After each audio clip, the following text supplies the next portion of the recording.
membuat video ini untuk memenuhi tugas sejarah gereja Indonesia dan sejarah gereja lokal. Saya akan menjelaskan materi mengenai periodisasi sejarah gereja Indonesia menurut Dr. Müller-Ruger. Pembagian ini dapat dilihat dari pihak yang berperan dalam menyebarkan Injil berdasarkan pandangan tersebut. Sejarah misi dibagi menjadi beberapa tahap. Yang pertama, misi Katolik Roma sekitar tahun 1605 hingga 1800. Zaman kedua, seni GCO sekitar tahun 1800 hingga 1940. Zaman seni oleh lembaga-lembaga pembakaran Injil sekitar tahun 1840 hingga 1940. Masa setelah tahun 1940 hingga 1950 yang dianggap sebagai zaman tersendiri, namun pembagian tersebut tidak sepenuhnya diterima tanpa kritik. Hal ini karena pembagian itu lebih banyak didasarkan pada faktor luar kehidupan gereja.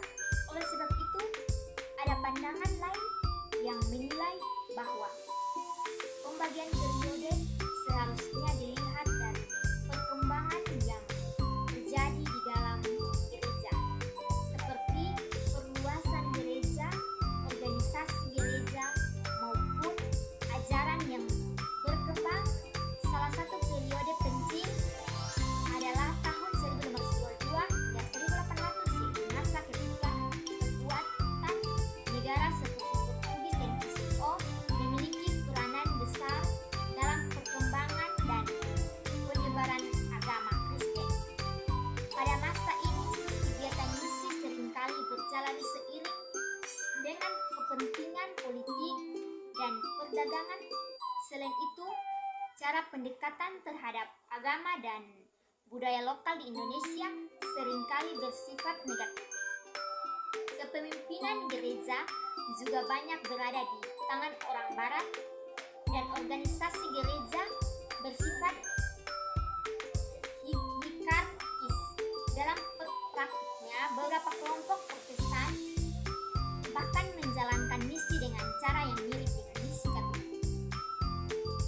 Memasuki sekitar tahun 1800, sejarah gereja di Indonesia mulai memasuki tahap baru.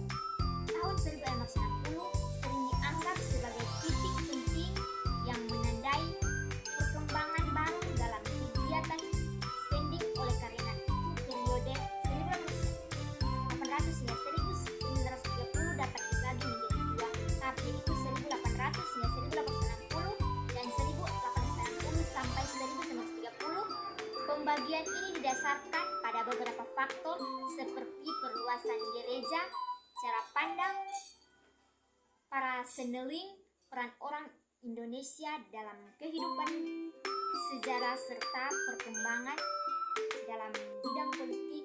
Semua faktor tersebut sering berkaitan